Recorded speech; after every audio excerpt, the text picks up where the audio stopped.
Here's everything you need to know to improve your baby's bedtime routine and get your newborn to sleep. Avoid overtiredness.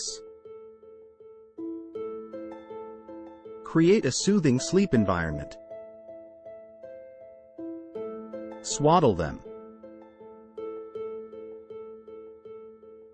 Keep the bedroom cool. Keep nighttime diaper changes quick.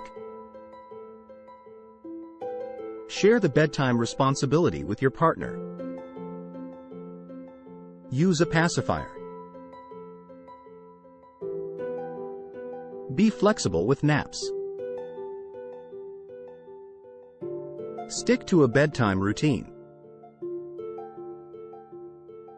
Be patient and consistent. Watch more to learn how to put these newborn sleep tips into action.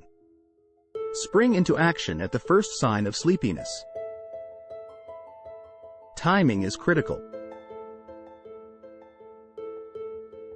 Tuning into your baby's natural biological rhythms by reading their drowsy signs ensures that when they're placed in their crib, melatonin, the powerful sleep hormone, is elevated in their system, and their brain and body will be primed to drift off with little fuss.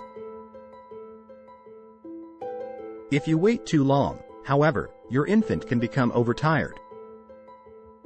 Not only will they have lower melatonin levels, but their brain begins to release wakefulness hormones like cortisol and adrenaline.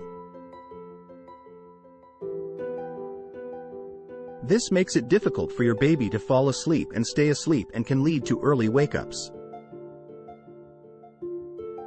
So don't miss these cues. When your little one is still, quiet, disinterested in their surroundings, and staring off into space, melatonin is peaking in their system and it's time to go to bed. Jenny June, a sleep consultant in Los Angeles.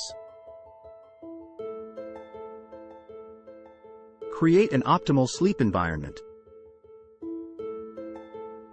Blackout shades and a white noise machine transform a nursery into a womb-like environment and muffle the noise and light from outside.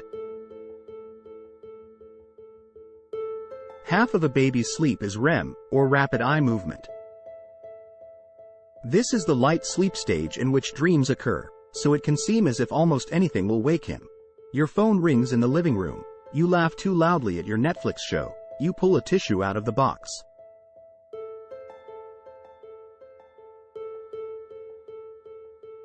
But that is less likely to happen with a white noise machine running because the background noise covers it all. Not sure how loud it needs to be? Test the volume by having one person stand outside the doors and talk. The white machine should muffle the voice but not drown it out completely.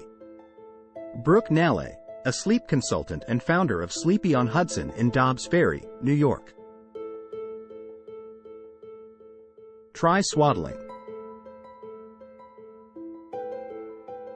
It's the first piece of advice I give to new parents, and they often say, "I tried swaddling, and my baby hated it." But sleep changes so rapidly in those early weeks and that what she hates at 4 days might work at 4 weeks. And you'll get better with practice too. It's common to swaddle too loosely the first few times or feel flustered if your baby is wailing. Believe me, it's worth another shot, as long as she is still too young to roll over. Try different styles of swaddles, like the Miracle Blanket, which wraps snugly around, or the Swaddle Up, which lets your baby keep her hands up by her face and maybe make it a little tighter to leave one of her arms out. Linda Schmulevitz, a licensed social worker and founder of the Chicago New Moms Group and Sleep Tight Consultants. Lower the thermostat. We all sleep best in a cool room, including babies.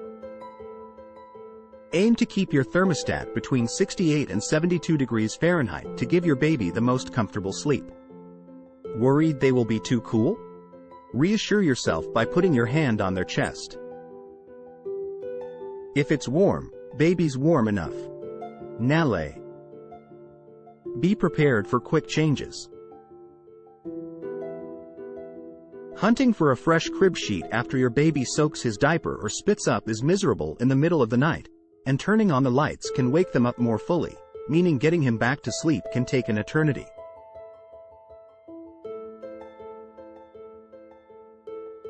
Instead, double layer ahead of time.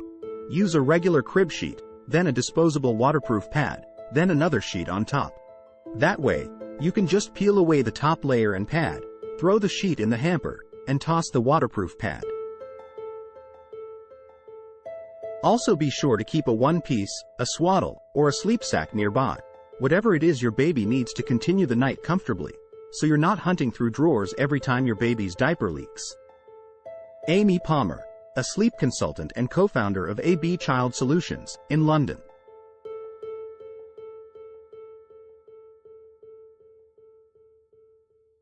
Take turns. If you have a partner, there's no reason both of you need to be awake every time the baby is. Maybe you go to bed at 10 p.m. and sleep until 2 a.m., and your partner sleeps the early morning shift. Even if you wake to nurse, let your partner handle the diaper change before and soothe the baby after. This way you'll both get 4 or 5 hours of uninterrupted sleep, which makes all the difference. Nale.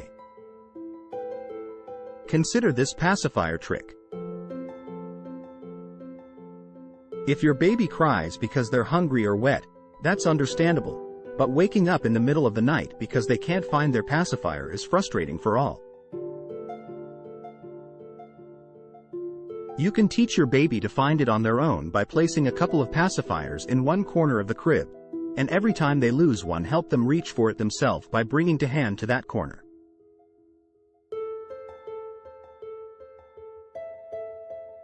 This shows baby where the pacifiers are, so if one goes missing, they can find another and get back to sleep. Depending on your child's age, your little one should figure this out in about a week. Jody Mindel, Ph.D., a parent's advisor, Associate Director of the Sleep Center at the Children's Hospital of Philadelphia, and author of Sleeping Through the Night.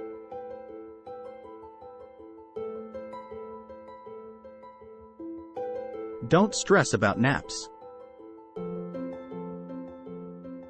Yes, consistency is key, and the safest place for your baby to sleep is on her back in a crib. But many babies under 6 months don't nap best there, so don't beat yourself up if she falls asleep on your chest or in a carrier or a car seat, as long as you are alert and watching her, or if you wind up pushing a stroller around the block for 40 minutes so she'll get some shut-eye. You're not wrecking night sleep by letting naps be a little more haphazard in the first 6 months. Most babies don't start developing a real nap schedule until 5 or 6 months, and even then, some nappers will put up a fight and others will be way more flexible about napping on the go. Shmulevitz. Develop a bedtime routine and stick to it. A consistent bedtime routine can work wonders. The order is up to you, but it usually involves a soothing bath, a story, and one last feeding.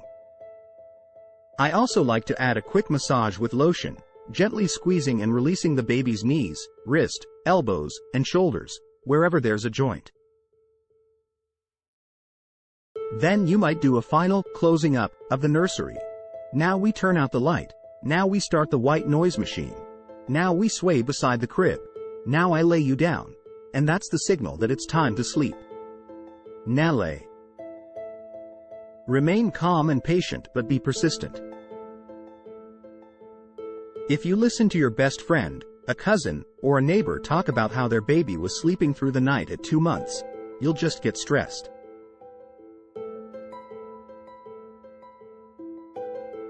Tune out the unhelpful comparisons as much as you can. To solve your own baby's sleep issues, you'll need a bit of observation, a bit of trial and error, and a lot of flexibility. It's so easy to feel as if sleep will never get better, but it does constantly change.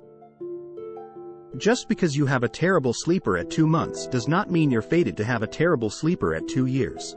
Patience and persistence is key. Palmer,